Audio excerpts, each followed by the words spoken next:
Bonjour, je suis Caroline Lemoignirel, fondatrice de l'agence Les Têtes Chercheuses, organisateur d'événements pour particuliers en France et à l'international.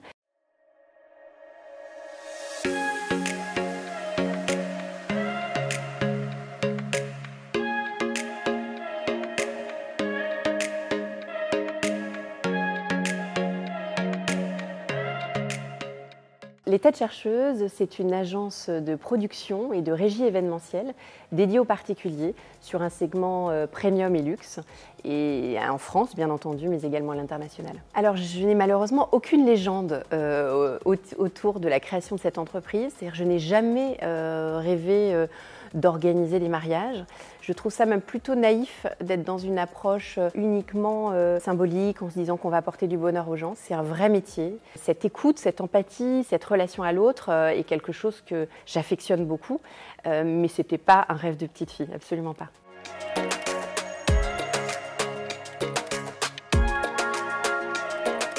Je pense effectivement qu'il faut savoir saisir sa chance, saisir les opportunités lorsque nous opérons des rencontres avec notamment des personnalités publiques sur notre chemin.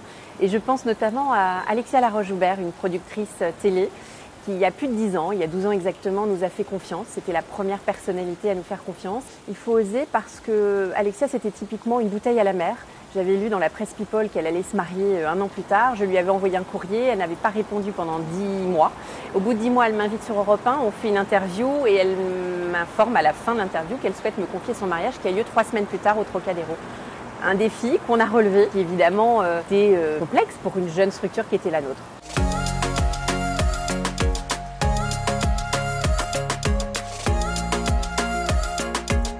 Ce que je craignais au départ en montant le business model de cette structure, c'était qu'on était dans une activité one-shot. Et en réalité, on a une vraie capacité de fidélisation de notre clientèle. Nous sommes par exemple pour une famille au 5e événement. Nous avons également organisé régulièrement le mariage de clients, suivi des 40 ans, des 50 ans ou du 60 ans du mari les années qui suivent. Évidemment, nous sommes prestataires, nous restons à notre place, mais nous rentrons véritablement dans un registre beaucoup plus amical qui simplifie la relation professionnelle et qui fait gagner en efficacité évidemment.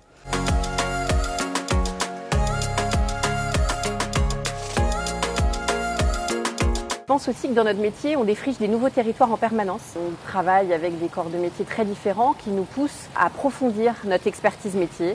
On peut rencontrer des paysagistes qui vont nous expliquer comment nous allons devoir déraciner par exemple une haie de ifs pour faire arriver un carrousel. Un pisciniste qui va nous expliquer comment colorer en 10 minutes parce que l'événement a lieu dans 2 heures une piscine. Voilà le genre de secteur sur lequel on doit approfondir régulièrement nos connaissances. Ce sont souvent des problématiques très techniques.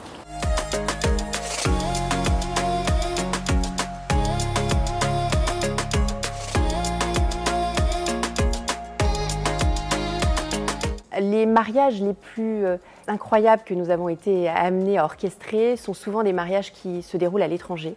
Au-delà de l'exotisme que ces mariages présentent, ce sont aussi des mariages un peu dingues dans leur format.